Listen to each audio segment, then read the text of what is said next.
Hello, everyone. Welcome today to this gender talk. This is the second conversation on gender and climate justice. This is a series that is ongoing. So today's dialogue is jointly hosted by Frederick Herbert, a non-profit German foundation, and Inclusive Climate Change Adaptation for a Sustainable Africa, that is ICASA. ICASA aims at enhancing adaptive capacity and resilience among communities in Africa through a gender transformative and socially inclusive approach, and promote gender responsive climate policy actions and strategies. My name is Dr. Judith Wafula, a senior lecturer at Lukenya University, and I welcome you all to actively participate in this conversation.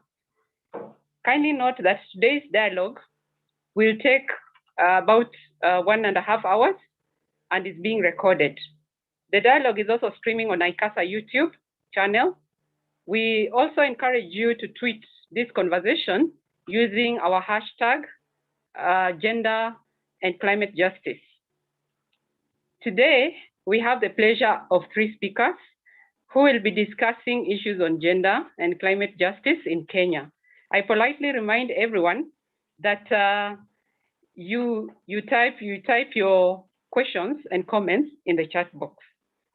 At this juncture, I would like to welcome Robert Mudami from FES to give a few remarks. Robert Mudami. Thanks a lot, Dr. Judith. Good afternoon, colleagues. Good to have you in the meeting. I work for the Frederick Herbert Institute as a program coordinator. I'm also joined by my colleague Vivian in this call. From the country director, Kenya, he passes regards to participants in this particular meeting. First, let me appreciate ICASA for the continued partnership in the gender and climate justice series. This is the second conversation that we're having, and of course, today's conversation focuses on the gender agenda towards the COP26. One of the aspects that we are looking at is with respect to climate change adaptation. And of course, women, young people are more affected by climate change. And from the adaptation perspective, it's important to look at how do we ensure the gender concerns are taken into consideration as we develop implementation plans towards adaptation. And also the aspect of financing. I think within the gender action plan that was adopted in the previous COP, it's important we look at aspects that align with the key priorities for developing countries like Kenya. And therefore, we hope that this conversation will come up with key recommendations and key issues that will also form part of, for example, the country's position by colleagues from other countries. It's good that we share this conversation from the local level before we even advance the conversation to the African level. So I hope that through Veronica and the team at the Secretariat will be able to integrate key issues from this conversation and other meetings that we'll be having. And also advance the same conversation to the African group of negotiators so that at least we approach COP26 from a point of influencing the discourse from developing countries, Kenya and other countries in Africa. So we hope that we'll deliberate on key issues, and in the next maybe meeting, we could firm up on the key recommendations that we'll be focusing on to COP26. We look forward to various dialogue series with the ICASA and other partners in ensuring that we continue shaping this agenda moving forward. Thank you very much, and look forward to the conversation. Thanks.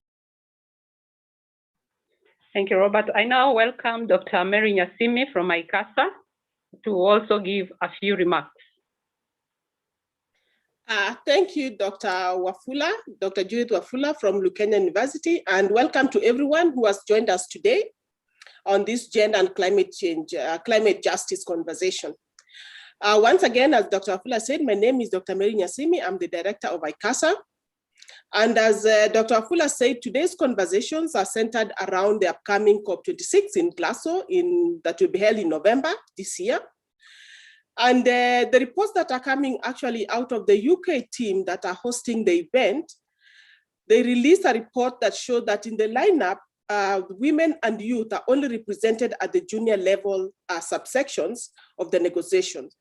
This shocking absence of women and youth at top level undermines the legitimacy of previous talks of inclusivity.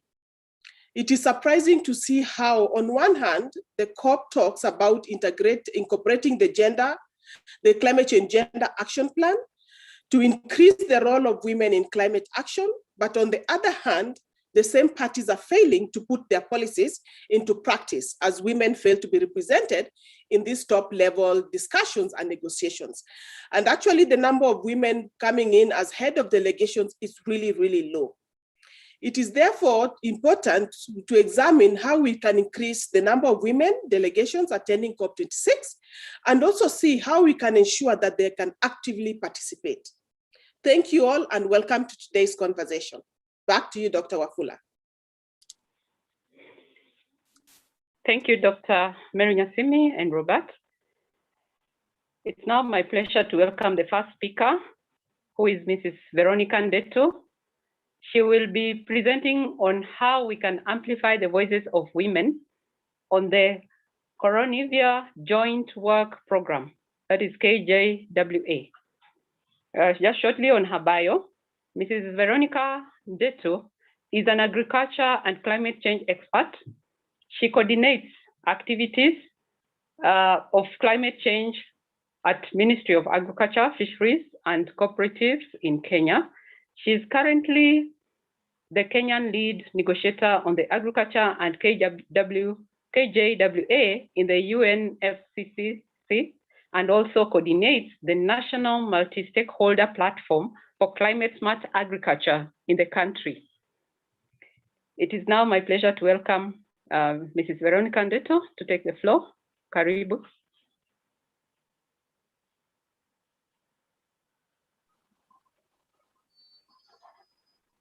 Thank you so much, Dr. Judy Wafula, for inviting me to have this discussion.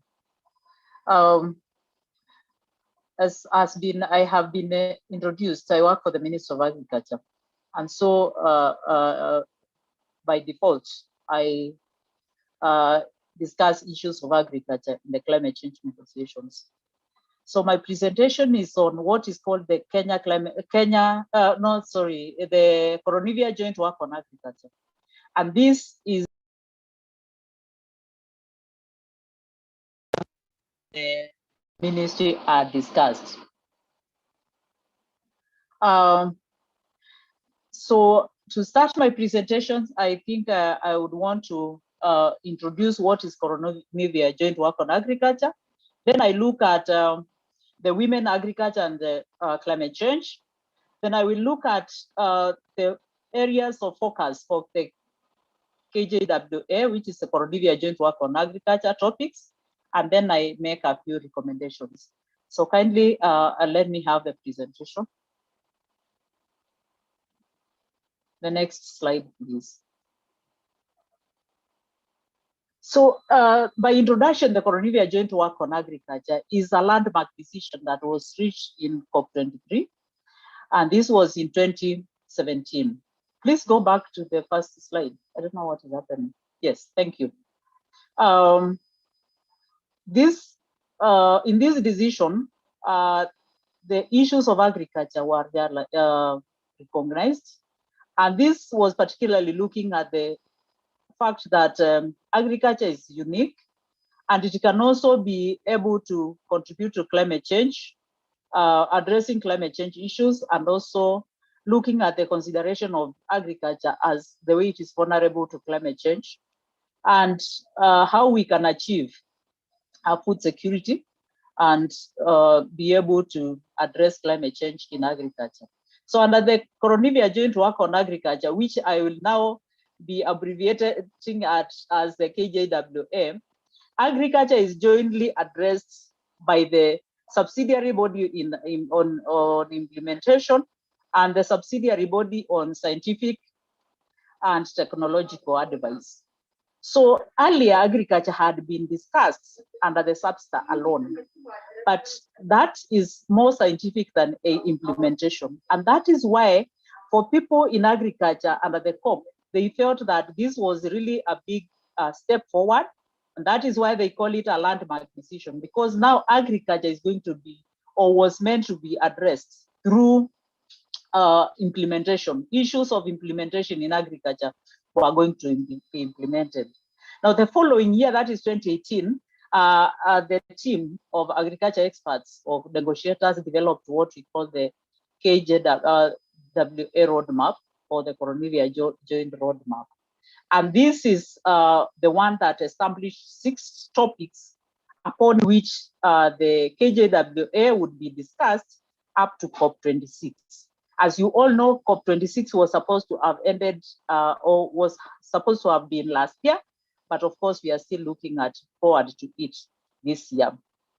So the way KJWS is discussed is through workshops that are held during the SB meetings and also during the COP, and expert meetings, that is people that are experts are supposed to discuss this. And the topics are 6. The modalities for implementation of the outcomes of the 5 in-session workshops. Earlier, as I said, SAPSTA was addressing climate change issues in agriculture, but alongside technological and scientific issues. Then again, we were to look at methods and approaches for assessing adaptation, because as we all know, agriculture is mainly meant to adapt to climate change. And because food security is key, anything that is in agriculture and it is addressing climate change, it has to look at how that achieves food security first, and then the other issues are looked at. So we needed methods and approaches for assessing adaptation, core benefits, and resilience. 2C looks at improved soil carbon, soil health and soil fertility, and the grasslands and the other cropland and other areas, including water management. 2D looks at improved nutrient use and manure management towards resilient agricultural systems. 2E looks at improved livestock management systems, including agro-pastoral production. Then 2F, which is last but not least, looks at socioeconomic and food security dimensions of climate change in the agriculture sector. So this is how the KJWA is structured, and this is discussed or has been discussed in a roadmap. That in every COP, in every SBS meetings, we have discussions, we have a workshop, and discussing the topics. Now, having looked at those topics, it's good to also understand how do women relate to agriculture and climate change. And as we all know, women play an important role in food production. I think that doesn't need to be overscored. Natural resource management and also biodiversity. And so that is how important women are in food production and also in climate change. Women also have a different preference, priorities, and opportunities for climate change adaptation, because the priorities for women may not be the same as that for men. Their preferences may not be the same, and even the opportunities are there for them, they differ from that men have. So women farmers are particularly vulnerable to the impacts of climate change, and so they lack in financial resources to address climate change. They are also they also list as access information and extension services or any other services that they need to have in order to be able to address climate change and even do agriculture. Things like credit that they need to buy appropriate farm inputs, they may not have. And so farmers, women farmers face a more different or a more challenging situation when it comes to addressing issues of agriculture and climate change. So how do we need to focus, or how do the topics of KJWA address the issues of food security, and or how do we focus on women particularly when we are looking at these 4 topics? It is not explicitly said in these topics, but these are the things that I have isolated based on the different the discussions that have been held, and also based on issues that need to be looked at when agriculture is being addressed. So the first topic, as I said, is modalities for implementation. So what we are providing the necessary means of implementation of the issues of agriculture and climate change. It is very important that we do gender analysis of actions so that to ensure that women and men's specific needs are identified and addressed. So these topics we are discussing, if we are really to look at the modalities, we don't just leave them as modalities, we look at how these modalities will affect men and women differently, and then we look at how do we then specifically address the different the differentiated issues. Then we also, the issue of modalities need to expose or be responsive to the or respond to vulnerabilities assessment at the grassroots, paying particular attention to the vulnerabilities of women to climate change. I think I have just discussed that. Their capacities to adapt and also to respond to climate change issues. So we need to look at these. When we are doing the assessment of vulnerabilities, it is necessary that these methodologies look at how differently the different women are affected as compared to the other gender. Then we also need to look at the appropriate adaptation technologies and innovations, because implementation is about agricultural technologies that are adapted to climate change and innovations.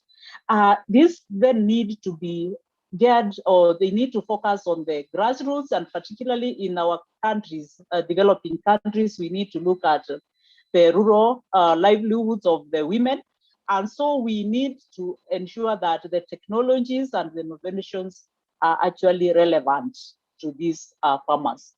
And then we also need to ensure that appropriate and effective capacity building, extension and knowledge management systems that take cognizance of the farming circumstances of women farmers and also the national circumstances, because countries are different, and even within countries and within all the areas, the farmers, women farmers are different from the men farmers. So this needs to look at what are the areas of capacity building that should target women?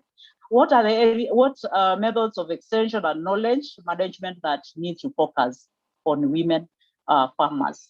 Then we also need to also have innovative financial systems that empower and increase adaptive capacity of women farmers, because we could be saying that we have some financial mechanisms, we are supporting farmers, but do we focus on farmers, particularly when we know that some of the financial systems and mechanisms, sometimes they look at giving farmers loans, but do farmers have the necessary tools to get loans from banks or from whoever is looking at loans? So how do we ensure that we address or we look at financial systems that are innovative and they are also empowering women? Methods and approaches for assessing adaptation. This we look at, we need to inform gender-based vulnerabilities as we do look at the methods, so that to ensure that women are factored in areas of their local knowledge. We know that they are mainly the rural farmers.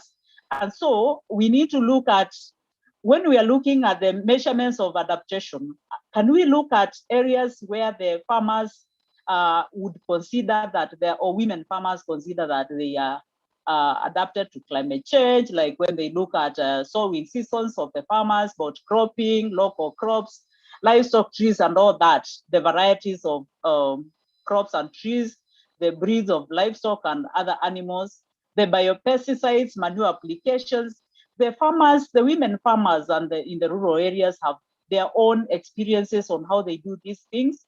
They have their own systems that they have developed at times, including even areas of pest management, in storage of their seeds and their other food. So we need to factor that adaptation measures need to look at that as well. Move on, please. Next, please. On areas of improved soil carbon and soil health, women are the ones who till the land.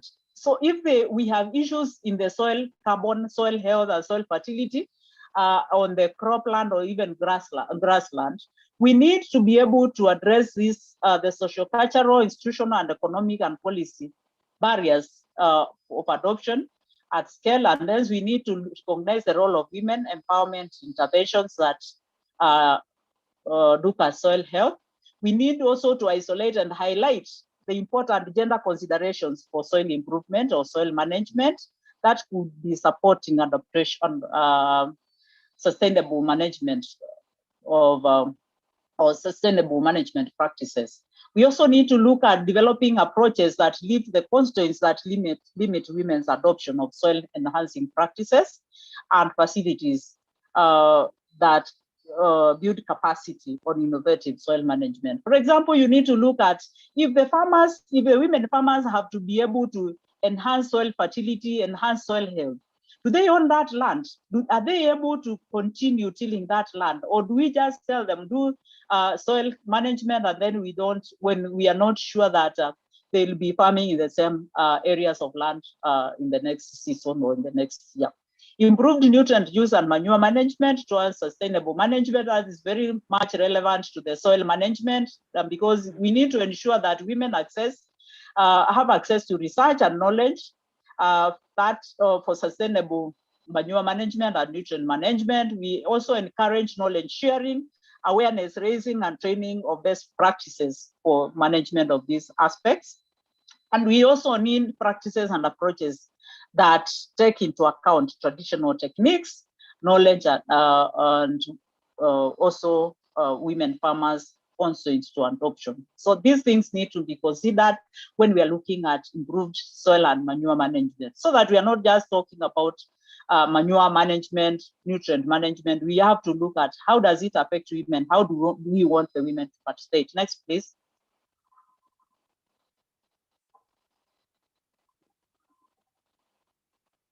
Sorry, next slide. The next slide is on life. Sorry. Please summarize the remaining part in a minute, please. Okay. Improved livestock management. Again, we need to recognize the role of farmers in livestock keeping and different livestock types. And then we advocate for policies and measures that take into consideration gender, youth, and traditional knowledge. Next, please. So, and socio-economic and food security dimensions of climate change in the agriculture sector, we need to recognize women involvement and contributions and roles in food security, and we know that how important that is. Addressing obstacles to women engagement in equitable and fair diets, transformation of efficient and sustainable production. As they do this, as these things happen, there will be challenges, there will be opportunities for women. And so we need to ensure that women's participation and access to benefits, as well as their empowerment to make strategic choices, are looked at. Next, please. So as we move towards Glasgow, what is important to look at is what recommendations do we have, particularly as pertains to the Coronivia Joint Work on Agriculture. It was said by Mary in the beginning that women are not even involved in the negotiations. So what the recommendations here are is that we need to enhance capacity of more women to understand the KJWA process and the topics, so that as they join the discussions, then they understand exactly what is expected or what is discussed in the Coronivia, because sometimes you can also understand and attend the COP, and then you really don't understand what is happening in the COP. So it's important to enhance the capacity of more women to participate it is good to look at not just only the parties, that is the people working in government, but we also need to build the capacity of observers, because they also participate in issues of addressing the Coronivia Joint Work on Agriculture. Supporting representation of women in the COP26, so that even after we have enhanced their capacity, we can give them the opportunity to be able to attend the COP, and also be able to attend the sessions of the KJWA, so that they can be able to articulate the issues of women during those workshops and during those sessions. And so, as we move to Glasgow again, the key issue is because we have actually completed the roadmap. So there is not going to be discussions, and those reports are online. But then there is the one key thing that needs to be discussed. Because in COP26, we are actually going to look at the final or the report. We are going to look at the report for the Coronivia Joint Work on Agriculture Roadmap. And then if we interrogate this, are there any other future topics that need to be discussed? But even as we propose all that, the key thing for us, and particularly in the African group of negotiators and G77 and China in agriculture, is that there is a need for provision of the modalities of implementation of the KJWA in terms of capacity building, technology transfer or access to technology, access to finances, because even if we had the technologies and we have no way of disseminating these technologies, even if we had the capacity and we are not disseminating this capacity to the end users, most of whom are women farmers, then we will not be able to implement Coronivia Joint Work on Agriculture. So the key message to COP26, I'm finishing, is how are we going to implement the outcomes of the topics of KJWA.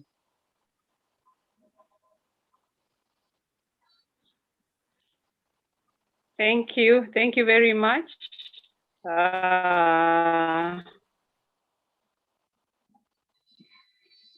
Thank you for the wonderful presentation. To the participants, is there anyone with a question? We'll only take one or two questions. Anyone with a question to Mrs. Veronica Ndetu?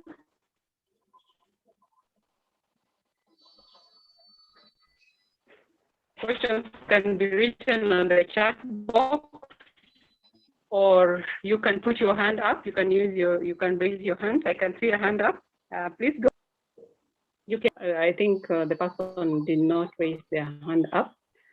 Okay, so at the end of this session, we'll also have time to discuss. So in case there's no question, we can move on to the next speaker. I now welcome the second speaker. That is Dolphin Magero. She will be presenting on strengthening the role of the youth in COP26.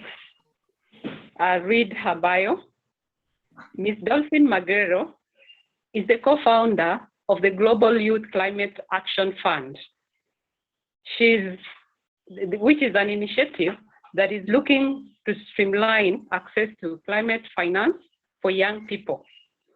She is affiliated to the African Youth Initiative on Climate Change, where she organized first local conference of youth in 2018 in Kenya, and has continued to support other youth people to organize the conference.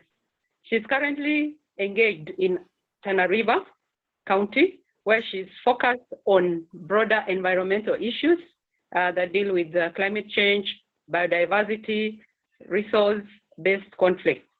I now welcome Dolphin to give her presentation. Karibu, Dolphin. Thank you. Thank you very much for this opportunity. Are you able to hear me? Yes, we can hear you clearly. Thank you. Okay.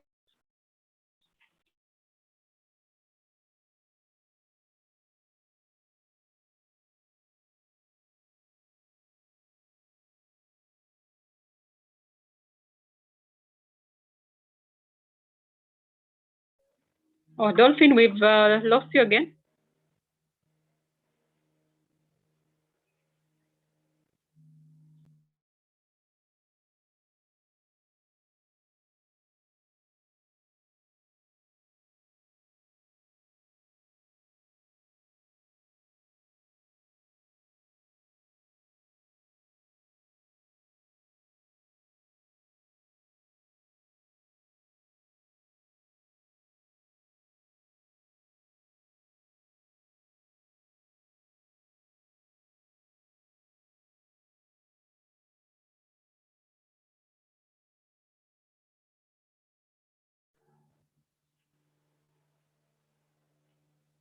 I seem to have lost Dolphin.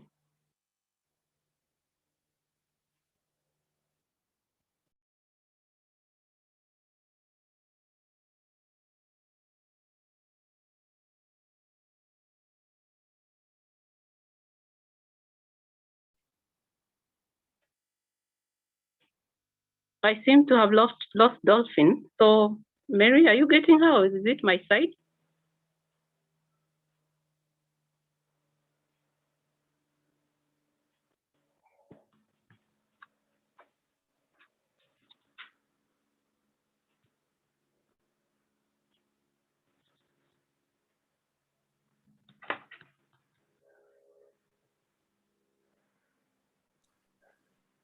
Dr. Wafula?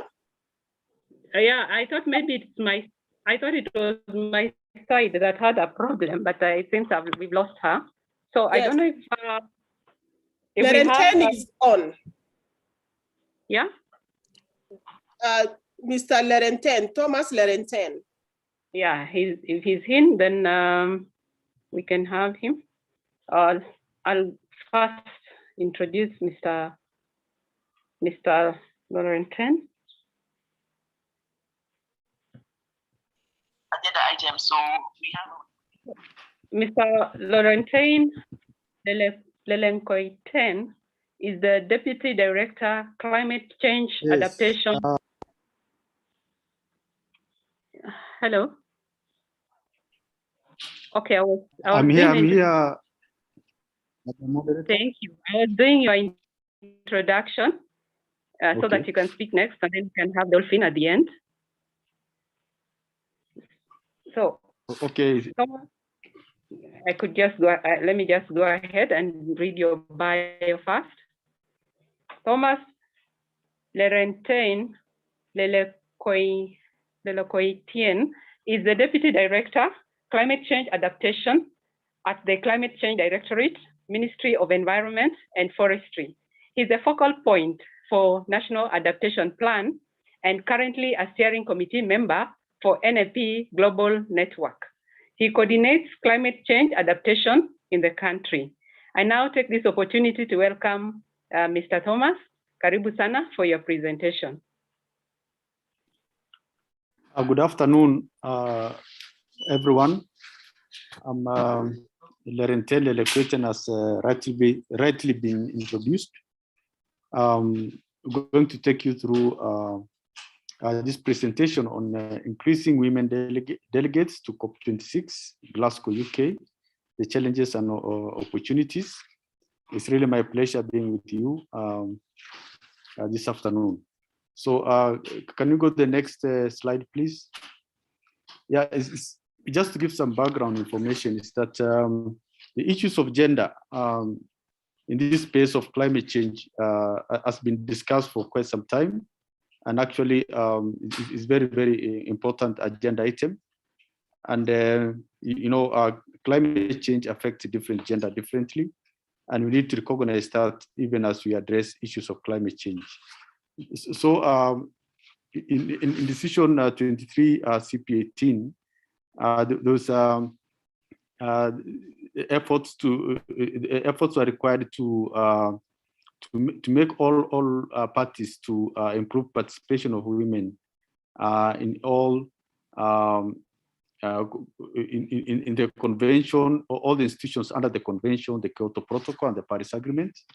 And it was very important that we get a balance in terms of participation of women, not only participating, but also in making decisions. And under the COP, the Conference of Parties, we have the Bureau with the Secretariat. We have the Kyoto Protocol of the Paris Agreement, which are very key.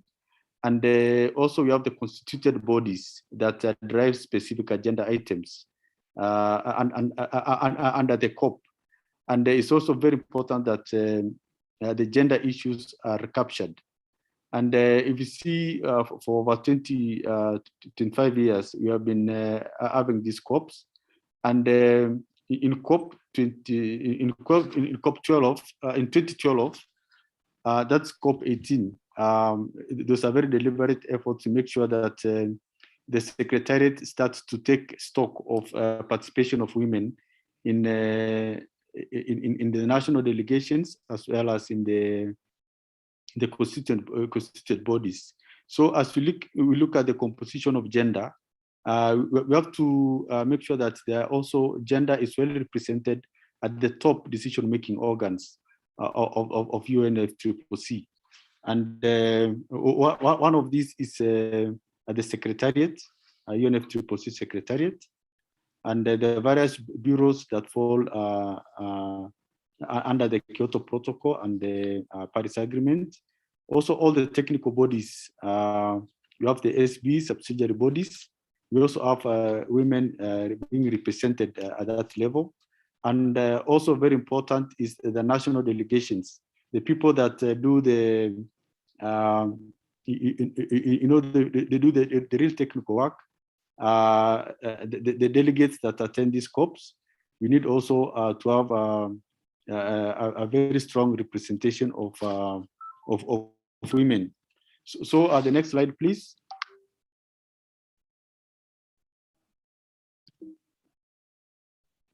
So if you look, just to give you some statistics, and it's a report that was done by UNFCCC Secretariat in 2019, and they looked at all the constituted bodies under the UNFCCC, and out of 15, only 5 had female representation exceeding 38%.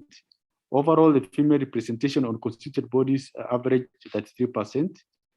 And but in one of the bodies, which is the clean development mechanism, and this is one of the mechanisms under the Kyoto Protocol, you find that in the executive board of the CDM, the only 10% representation of females, which was actually the lowest compared to all the 15 constituted bodies.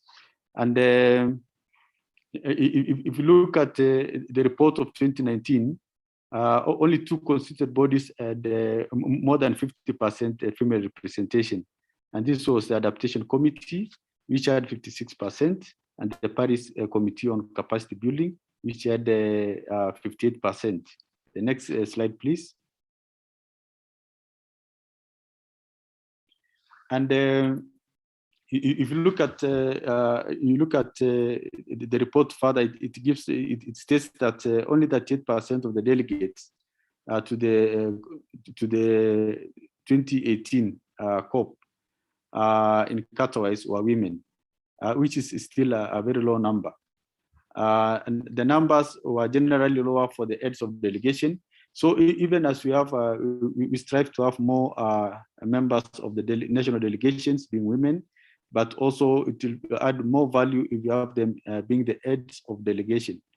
In the COP in Katowice, only 27% were actually heads of delegation. And actually the heads of delegation in most cases are the national focal points, which shows that we are still below 50-50 parity in terms of having women heading delegations from their respective countries. But I also want to note that at least there's some positive moves. One of them is that the current Secretary General for UNFCCC is Patricia Espinosa, who is a lady, a very, very capable lady. And even locally, our current head of delegation or national focal point is Dr. Pacifica Ogola, who is a lady. So at least we are seeing some positive trends but we need to see more going forward. The next slide.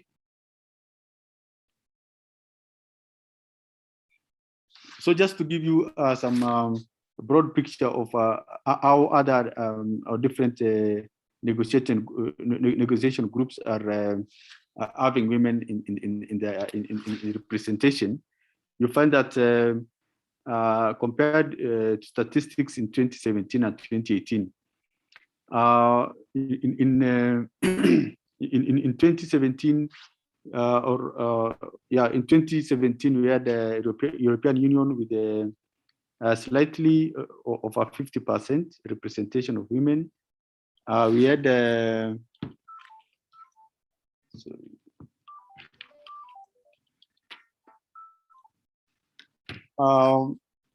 umbrella group, which is a group actually, and with members from mostly South America. They're almost 50-50%. So you are seeing that there is no much difference between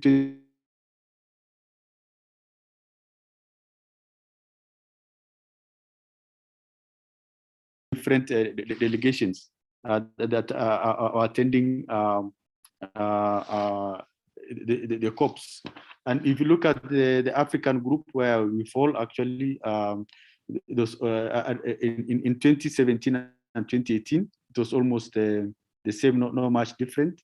So this graph shows that as much as there's some effort, but somewhere we are stagnating in terms of ensuring that we have more female delegates attending these meetings. And it's actually in these meetings that most decisions are made, or most of the final decisions are influenced. And this is where we need to have very strong women representation. We'll push these issues of gender very strongly going forward. The next slide, please. So if you look at another presentation of the similar data, is that if you look at the constituted bodies, mostly the chairs and co-chairs of these constituted bodies, you find that there was a peak in 2016, and slightly you can see there's some positive progress in terms of having those constituted bodies chaired or co-chaired by females.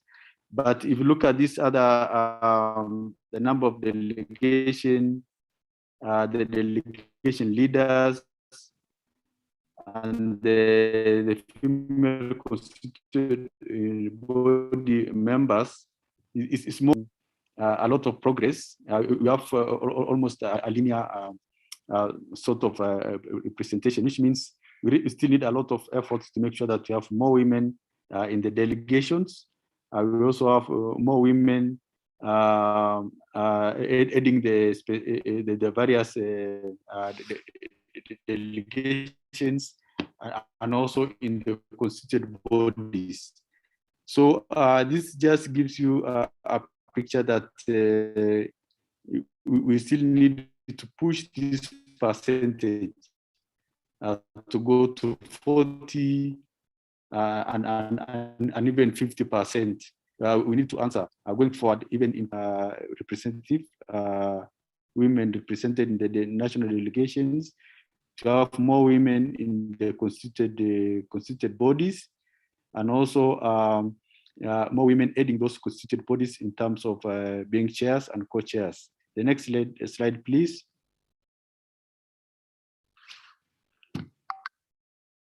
The next slide, please. So if you look at this, just to assist in defining the groups, we have the Arabs groups in terms of the negotiation groups.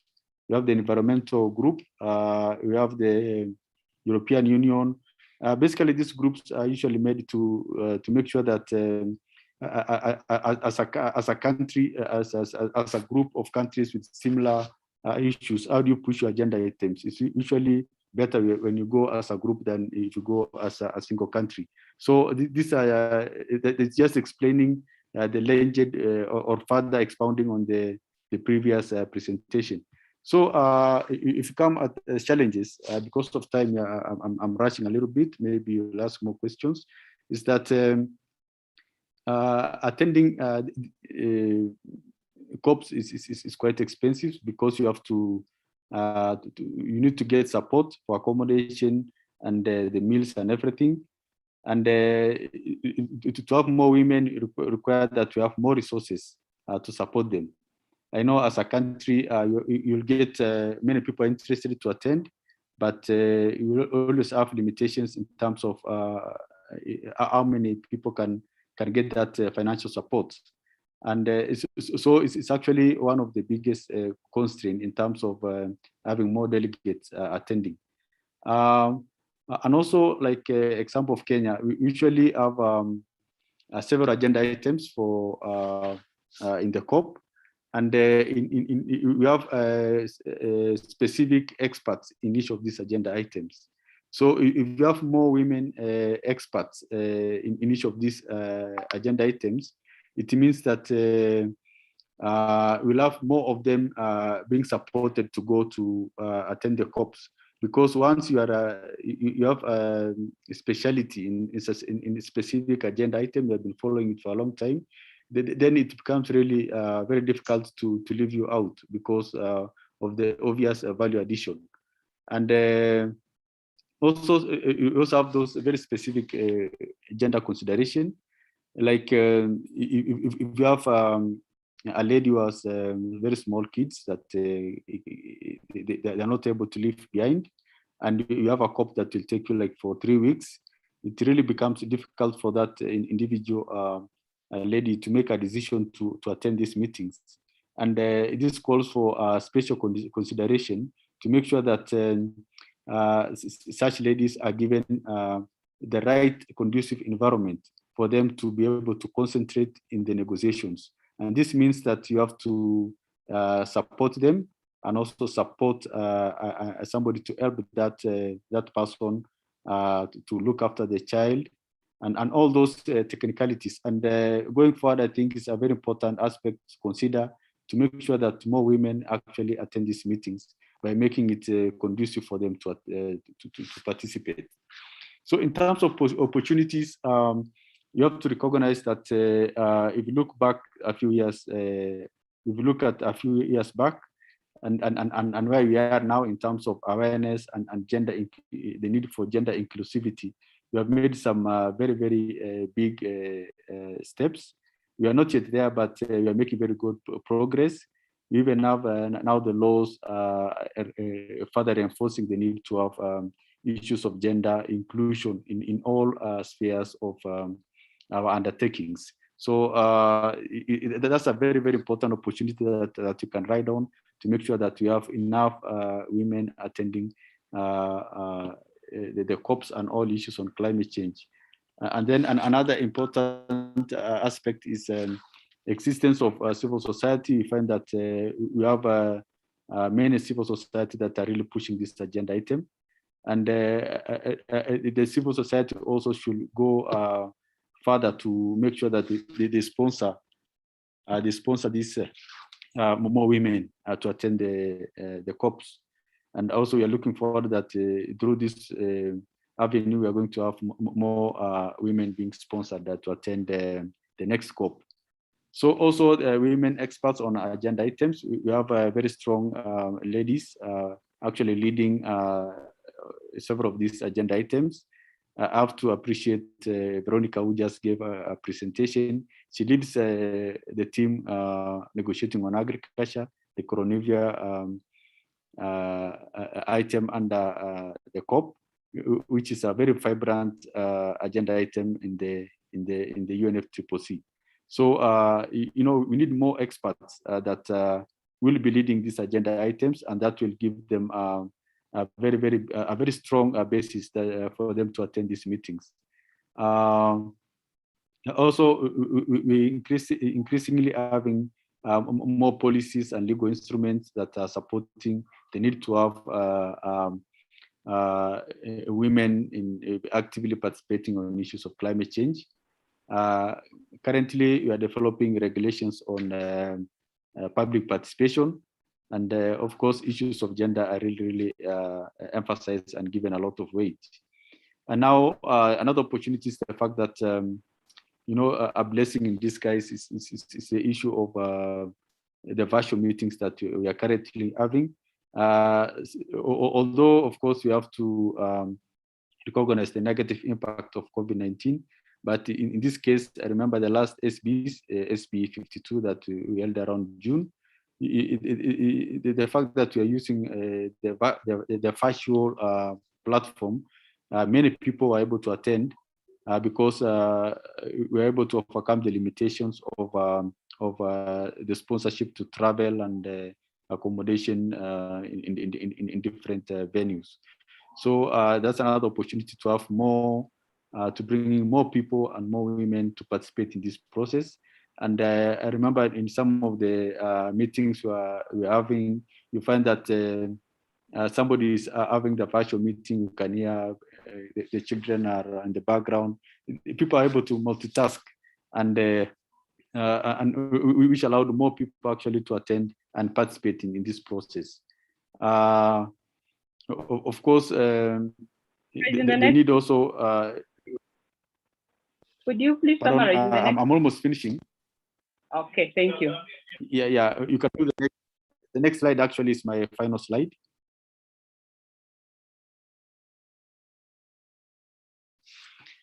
So with these all opportunities, how do you exploit the opportunities to make sure that you'll have more women in the next COP? So finally, I want to conclude by giving some recommendations that we need to train more women negotiators. Negotiations are a skill, is something you learn over time. Actually, even negotiation, you go there and they have their own language. There are so many things that under the normal way to speak. But if you speak or use certain terminologies in negotiations, that have different meanings. So we need to have more people being trained, more women being trained in negotiations. And this is an area that really required some attention, because we need to recruit more. Even the few that are already in the negotiations team, we need young ladies that will take over from them eventually, because over time some people will go for will retire, and we need fresh blood to come. Also, we need to provide more financial support. Yeah, I mentioned this, how do you crowd resources together to make sure that more women will be supported to go to COP26. I know as government, we have been discussing this because already we have a list of those people interested to attend. It's a very long list, and I'm sure the government will not sponsor most people, but we need other partners to come in and support more women to the COPs. And sometimes the best way to teach somebody is to make them participate in the processes. So even if you train people on how to negotiate, but they are not provided an opportunity to go and actually do it, then it becomes a problem. So we need to train them, and as well as provide an opportunity for them to participate in these processes. And also we still, from the statistics are provided, you see that we still have gaps in terms of even at the UNFCCC itself. They need to have more women in the constituted bodies, also in the secretariat itself, and all decision-making bodies. How do you make sure that you have more women in those bodies? Thank you very much. I think this is my last slide. And maybe if you have any questions, I'll be able to respond. Thank you very much. Thank you, Mr. Lerente. So we have a question from Jemima. Please, Jemima, ask your question.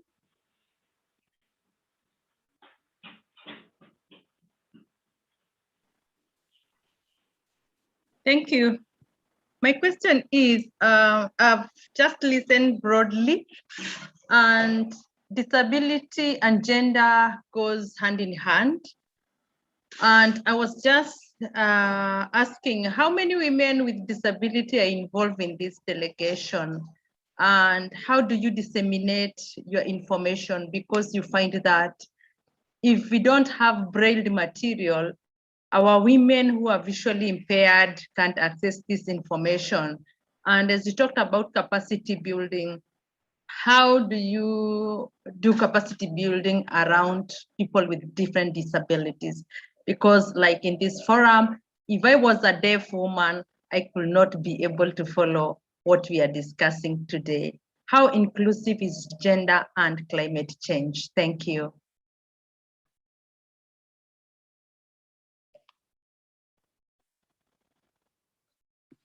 Do you have another question? Or?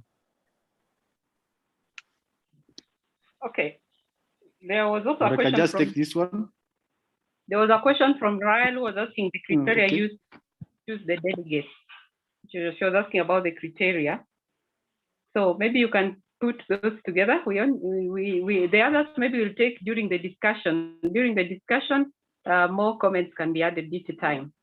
You can go ahead with those ones. Okay, thank you very much for the question. Maybe I start with the last one, like the criteria of choosing the delegates. Actually, before any COP, the UNFCCC Secretariat usually shares the agendas, okay, in advance. And based on those agenda items, as a directorate, we usually call for the stakeholders, because if the agenda items on agriculture, we usually use the ministry responsible for agriculture to take lead on that. If you have issues of finance, because you have climate finance, you know, is very critical. We usually have the National Treasury taking lead on that. So one criteria is it depends on the agenda items that will be discussed, and we pick specialists from the specific agenda items. So that's the first criteria. Another one is that, of course, we usually have the national delegation, the ones that will represent Kenya, mostly the national government, ministries and departments. And we also have the civil society that also attend the meetings. So basically, we shall use the agenda items and the specialists from those agenda items. We also have the specialists from not only government, but also civil society. So basically, that's one of the criteria one of the key criteria that we use. And of course, we also have stakeholders, like we have the county governments coming out very strongly, that they also come and those attend. You have a few governors that come from the specific committees. You know, even in the COG, they have different committees. They have environment, water, and all that. So we usually have a representative from that committee that attend the COP. So on another, the other question is how do you disseminate the information? How do we target the disabled and all that? Usually we use the relevant bodies, like if you have to reach out for the civil society, we know the civil society in Kenya are mainly in two groups. We have the one under PACG, another one under Kenya Climate Change Working Group. So we reach out to those already organized bodies. Like for the disabilities, we reach out to the relevant body that is in charge of that. If it's so that's how we pass the information. Of course, also we have a lot of awareness trainings that happen in the country. There's a lot of trainings that are done by us, the directorate, by, of course, the civil society on climate change, on awareness.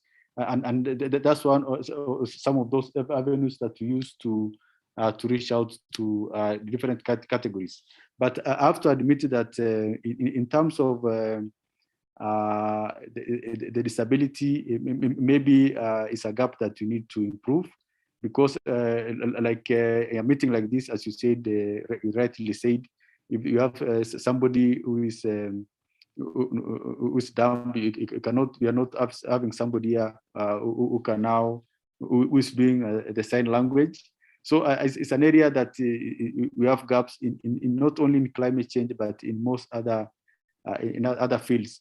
And I think we also need a very strong participation from people representing the disabled, who can now help us even to identify the right groupings, the people that we can contact in mobilizing them to make sure that they actively participate in all these processes. So it's an area that we can liaise and see how we can strengthen, because as you put it, there are still gray areas. But that constituency is very important to us, because they are the most vulnerable, even when you have extreme events that are triggered by climate change, and they need to be in this discussion so that if you target any interventions, it will be targeting them, and they are the ones to take lead, not others to speak on their behalf. Thank you. Thank you. Thank you so much, Mr. Laurentine, for that wonderful presentation. Now to the participants, we will have another moment of introduction at the end. I've seen you, Lydia Kimani, so you'll have an opportunity at that time. I now take this chance to welcome our third and last speaker, who is Dolphin Magero. I hope, Dolphin, you've managed to come in. Yes, thank you. Sorry, I had a bit of technical issues. So my name is Dolphin Magero. I'll be presenting. Let me just give you a short bio. So she'll be presenting to us on strengthening the role of the youth at COP26. So Ms. Dolphin Magero is the co-founder of the Global Youth Climate Action Fund, which is an initiative that is looking to streamline access to climate finance for young people. She is affiliated to the African Youth Initiative on Climate Change, where she has organized the first local conference of Youth 2018 in Kenya, and has continued to support the young people to organize the conference. She's currently engaged in Tana River County, where she's focused on the broader environmental issues, which include climate change, biodiversity, resource-based conflict. I take this opportunity to welcome Dolphin to give her presentation. Karibu. Thank you very much, Judith. So I'll just jump right into it. Okay, so next slide, first slide. Yes, so I think when you talk about youth within UNFCCC, you must of course talk about YUNGO, or the International Youth Climate Movement.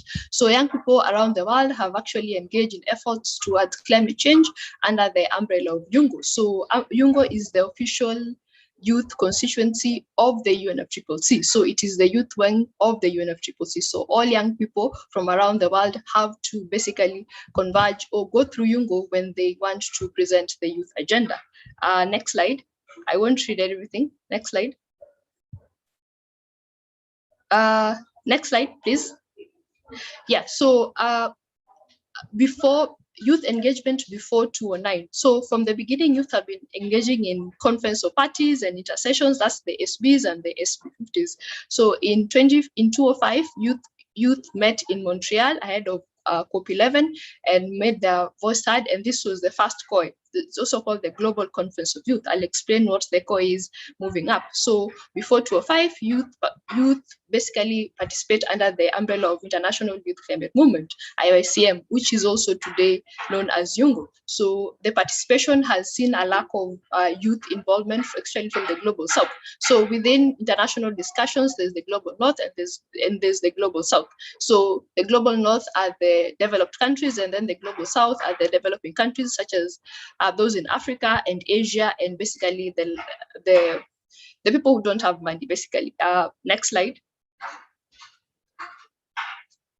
Yes, Yes, so shortly before 2005 and COP, there was an intention by youth constituency and also the perspective of the UNFCCC to formalize the participation of youth at the UNFCCC. So basically, youth were just engaging anyhowly, and there was a bit of conversation on how to formally engage young people. So the UNFCCC and the member states of recognized youth as an observer constituency in its own and confirmed its status in 2011 rather, to represent the formal youth voice of the UNFCCC. So UNFCCC recognized youth as a constituency in 2011. So the constituency is today known as YUNGO, or Youth NGO, which basically is also known as the IYCM, the International Youth Climate Movement.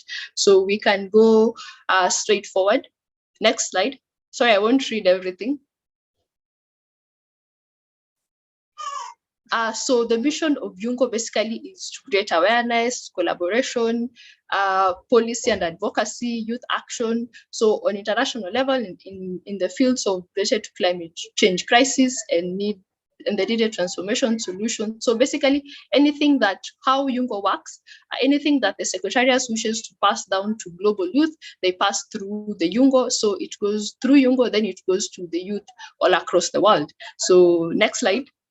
Sorry, I have a lot, so I won't read everything. Next slide. So the structure of YUNGO. So how does YUNGO operate? So YUNGO has 4 main key bodies. Those are the focal points. So we usually have 2 focal points, and at every COP, we usually go for elections where young people vote for their focal points. So we usually have 2 focal points, one from the global north and one from the global south. So basically to champion the interest of the 2 parties.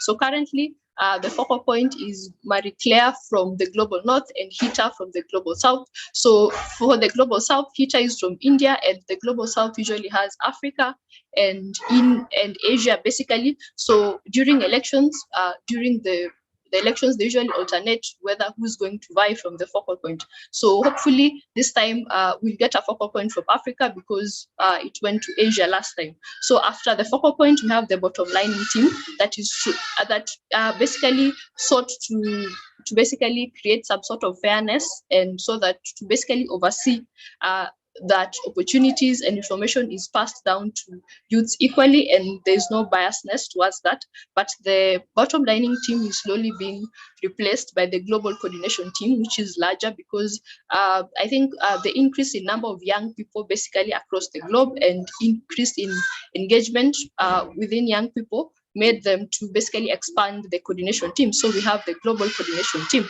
So under that, after that, we have the working groups basically. So we have the finance, adaptation, all basically working groups that links to the UNFCCC. Next slide. So the way YUNGO is organized, so every year before the COP, like 3 days before the COP, basically youth converge in what they call the Global Conference of Youth, or the GCOY. So we're going to the 26th Conference of Parties, which is going to align with the 16th Conference of Youth in Glasgow. So it's supposed to basically take place 3 days prior to the COP. So it's basically looking to capacity build and enhance engagement of young people going into COP, so that they don't go into COP openly. So basically to prepare young people to prepare their youth position. So I think the most significant we've had was the Youth Collective Policy Position paper that was presented to the COP24 presidency. So that was in 2018. So during the COI 14th Conference of Youth, we developed a global youth policy position paper. So this was at the international level. At the national level, we usually have the LCOIs, the Local Conference of Youth. So basically it's a gathering national youth positions basically across countries.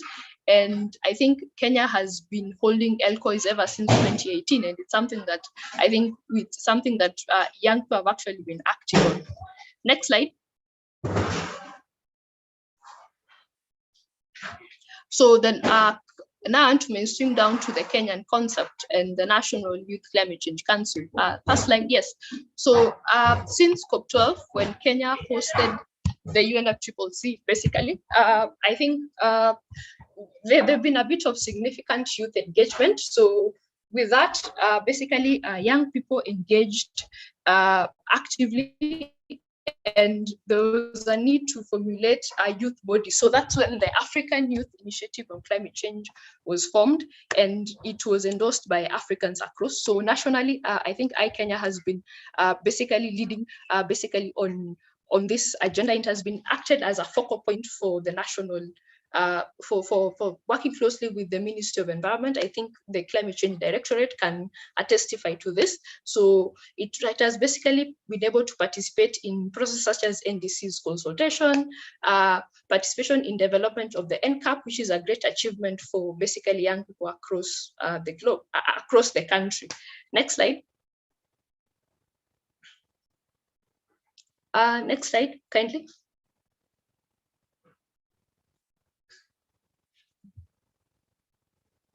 Next slide, kindly. Yes. So as a result, we've seen a bit of engagement at the national level, but there's a bit of lacking engagement at the county level, because even when you look at the last NDC revision, I think it's only youth at the national level that were consulted on issues of climate change, and we've not seen much consultation of youth at the county level, yet it's at the county where climate change should be implemented and it's most affected. So there's need to do that. And a gap has also been seen in that climate change issues, from my own personal opinion, has been centered more around the national discussions rather than basically the county have been left out. So you've seen a couple of counties lagging behind, so that at some point you might get some counties who are more aggressive, running faster than the rest. So basically, this is something that I think needs to be addressed, not just within the youth context, but it is within basically the national context.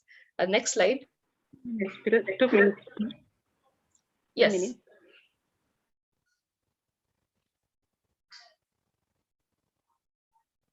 Next slide.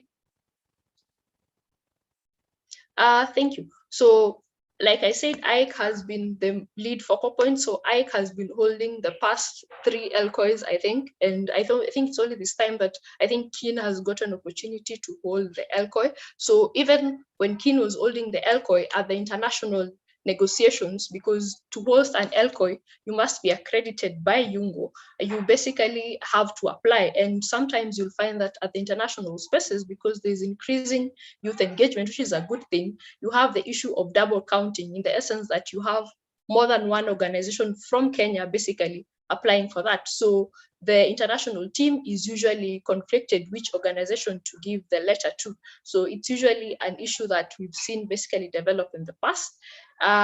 So there's need for a bit more coordination basically for young people at the national level. That's why there's a, we can go to the next slide, sorry.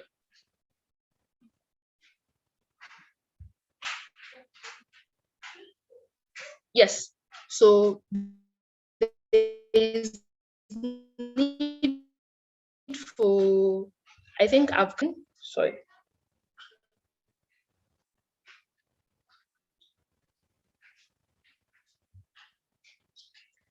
Next slide.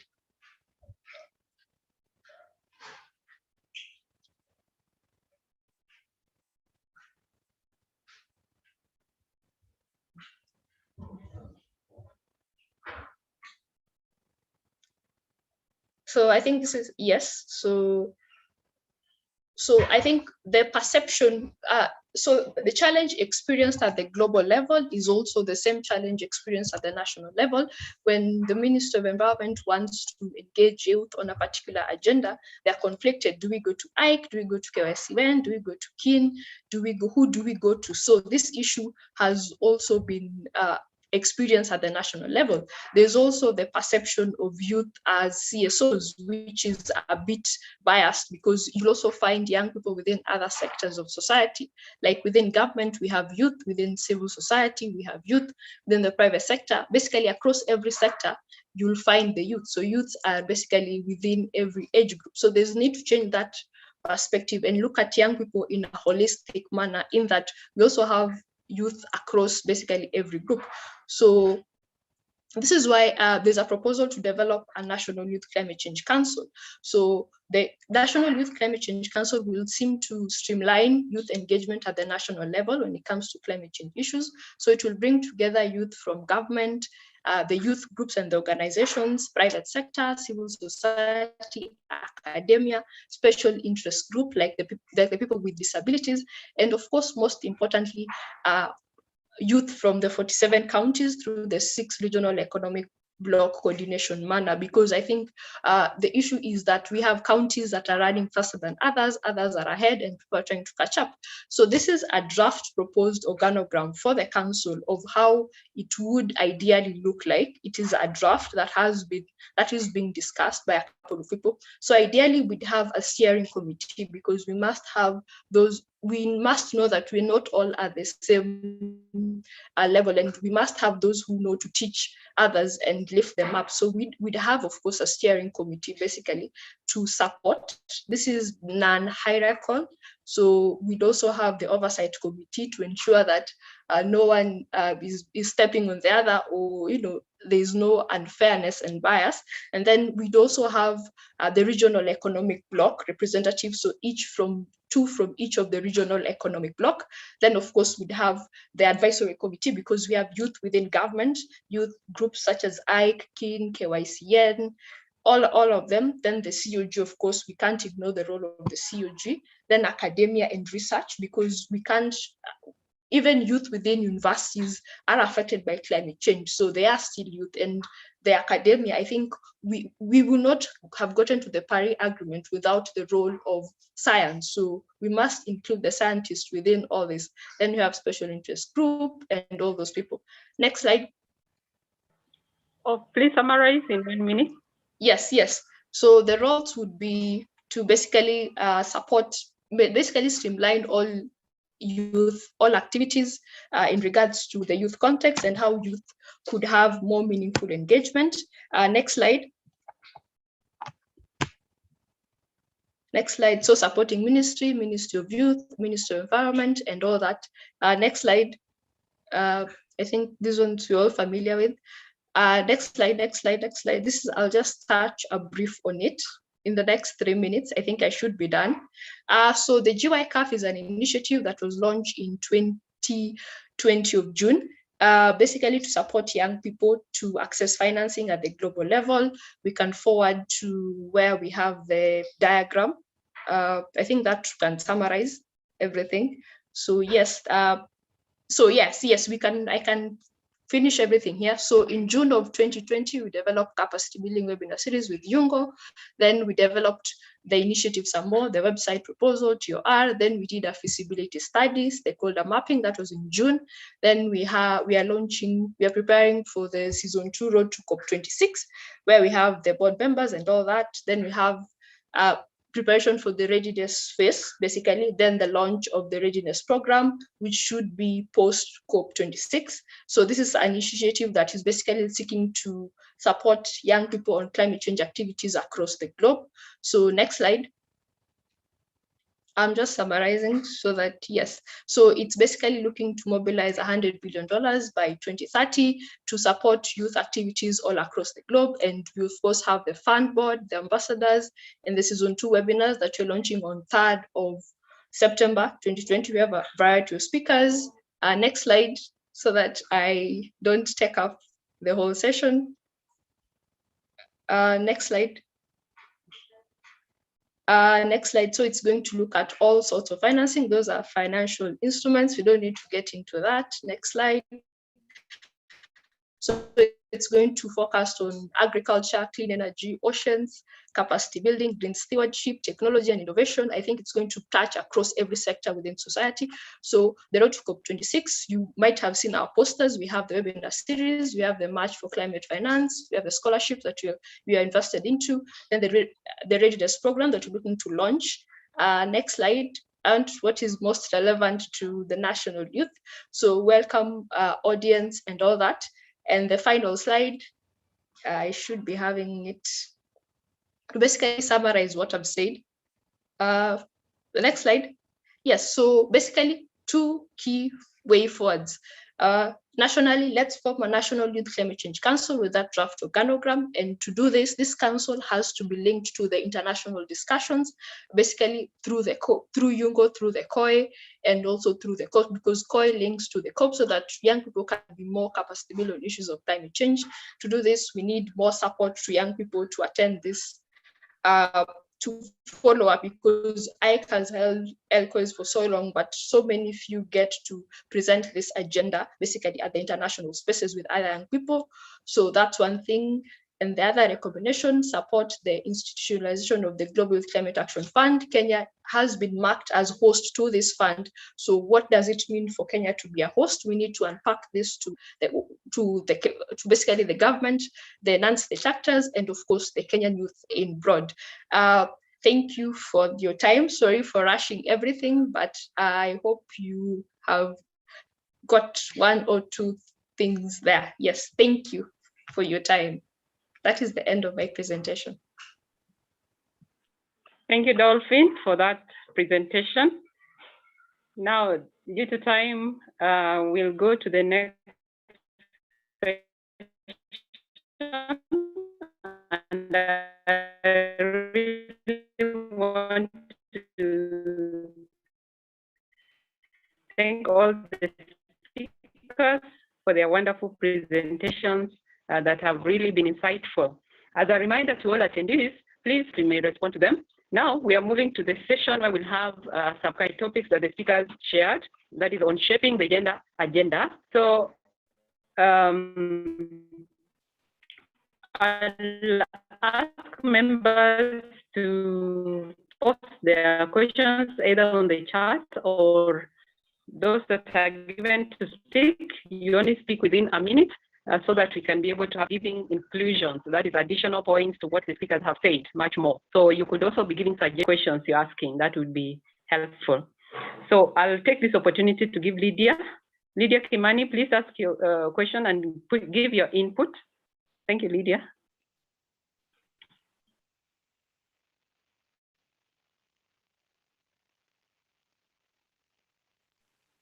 Lydia Kimani, go ahead.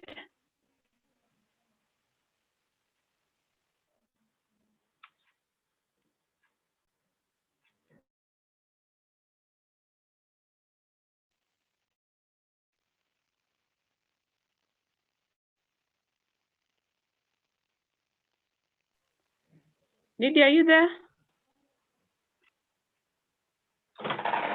Okay, at least my side, I cannot get Lydia. So I'll ask Nancy. Maybe Lydia, please check on your network first. I'm not getting you. Nancy Marangu, please give your input to the dialogue. Thank you, Nancy.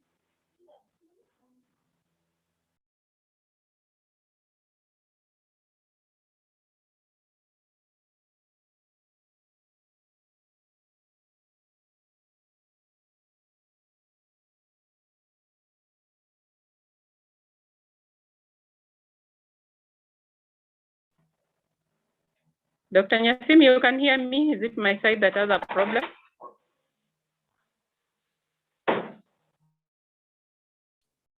Yes, we can hear you.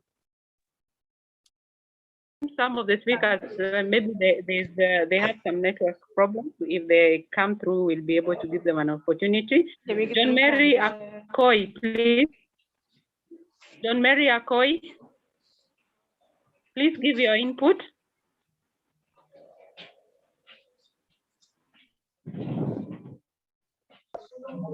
Hello. Hello. Yes, hello, we can hear you. Go ahead. Are you referring to Rael Akoru or who? It was John. It was John Mary Akoy. Oh, sorry. Is he? Who they entered? Is John Mary Akoy there?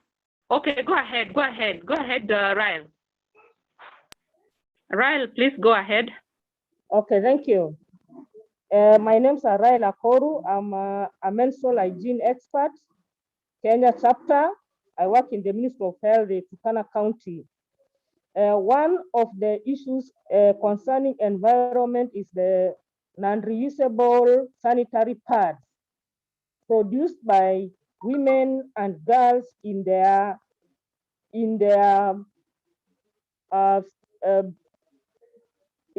state where they're still giving birth, meaning from 12 years to around 45 years. And one of the problem is the environmental issue caused by non-reusable sanitary pads.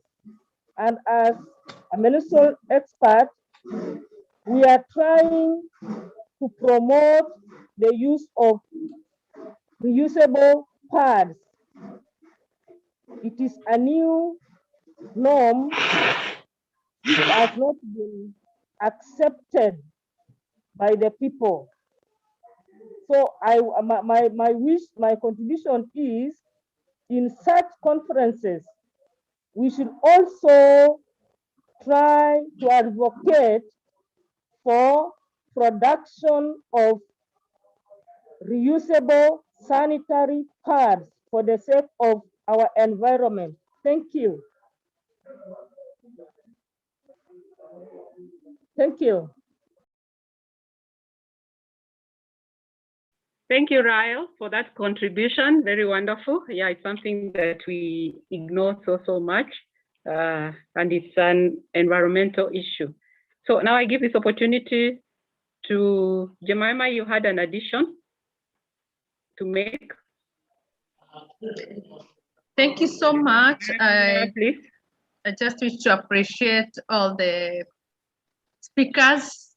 They have given us a wealth of information on this topic of gender and climate change. Mine is just to say that inclusion counts for everybody. So when we are doing the programs and everything, let's think about inclusion. And when we talk about inclusion, disability is a broad area because we have different disabilities. We have people with psychosocial disabilities. We have the physical, which we normally give it an opportunity, because most of the time you find, for us who have physical disabilities, we have more advantage, because if it's a meeting, people come for you very quickly because they know you're not expensive.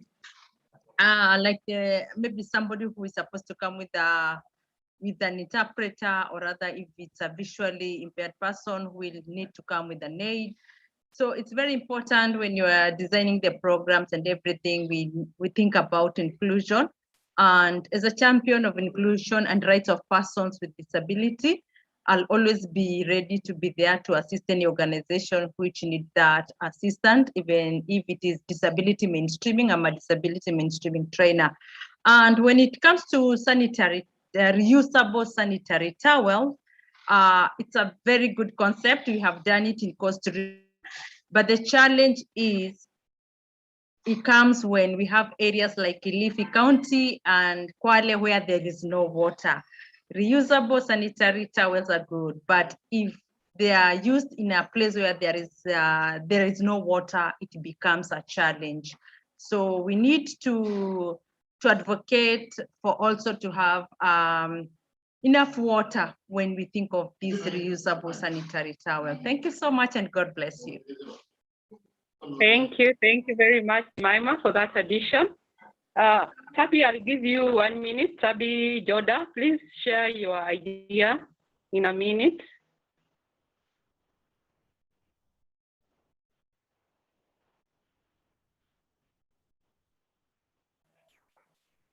Tabi, there was Tabi Joda.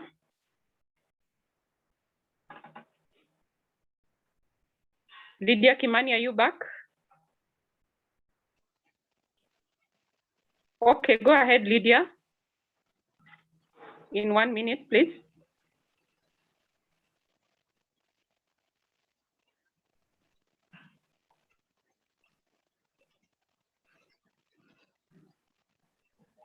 Be louder, we can't hear you.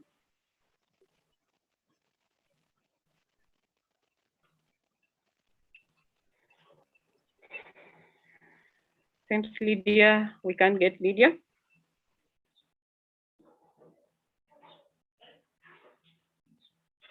Lydia, you're there? I can see you. Please give your point. Okay, if it seems maybe, I don't know if there are technical issues that Lydia is having. Hello, can you hear me now? Now we can hear you. Apologies for that, Judy. Thank you for your... I'm Lydia Kimani with the Kenya Platform for Climate Governance and the Society of Crop Agribusiness Advisors. And I just wanted to appreciate the presentations. And my question is to Thomas Lerenten. He brought out an issue that was the issue of training women negotiators. This is something that is very critical in ensuring that there is meaningful engagement of women, especially at the negotiations level.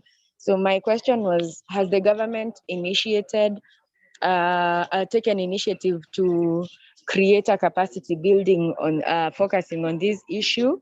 And if not, what could be done to ensure that this is addressed as a matter of urgency? Otherwise, we will continue having women as accessories rather than meaningfully engaging in these processes. Thank you very much, Judy. Mr. Laurente, please, if you could respond to the...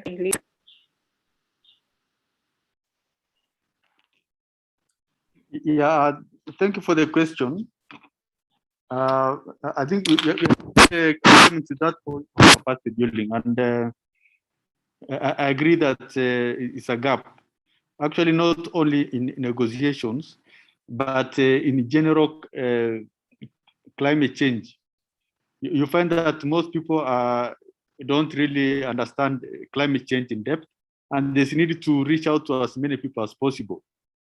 And you know, capacity building, it comes with the need for resources to do this. And as much as we wish to reach to as many people as possible, of course, you have that limitation. And we have been engaging our partners through different programs and projects to see to it that at least they support us to reach to as many people as possible. And I also draw this back to civil society. I know there are a number of them here. If they can also come and support the government to pass this information on general climate change, and now concentrate on specificity of like negotiations. Currently, you have not really done a number of many capacity buildings targeting negotiations, but it's an area that you have identified that is need, and going forward, you start getting us inviting people to do for very specific training on negotiations. You find that even as a climate change directorate, we have a number of our colleagues who went for retire, very, very seasoned negotiators. And that's why we should, the need for continuously capacity building issues of climate change is important. I totally agree with you. And it's an area that we need to, all of us, come together to see how we can reach to as many people as possible. And we'll collaborate with all the stakeholders on doing this. So feel free to reach out to us as a directorate, because at least we have the experts that you can link up with anybody with resources to see that we address this gap together. Thank you.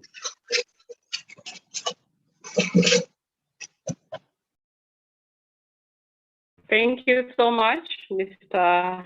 Laurentine, for that response. And members, due to time, we encourage that you'll be able to get those responses when we continue with that conversation online. We have the YouTube channel, and also this presentation that has been made will be shared with you to your emails. So I want to take this opportunity to welcome, due to time, comments from the FES, and so I'll begin with FES, please. Yeah, thanks a lot, Daktari. Great conversation. And maybe can I respond quickly on something?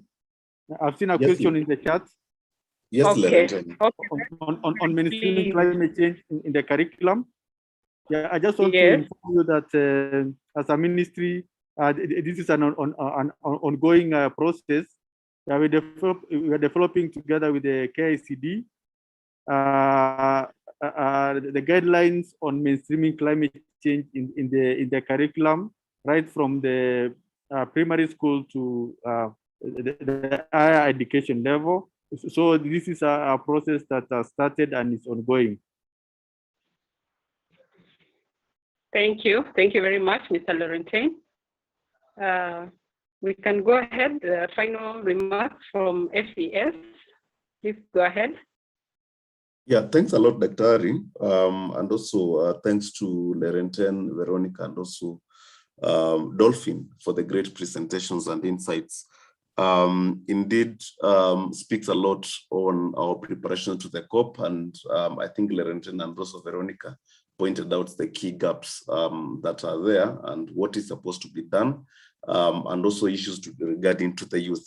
Our thinking from the FES, and probably we can work on this together with ICASA, is probably we can have another roundtable to just concretize the key issues towards COP26, then develop a strategy on how we could engage further on this. I think the aspect of broadening the scope in terms of more broader conversations around gender justice with regards to climate change has been mentioned.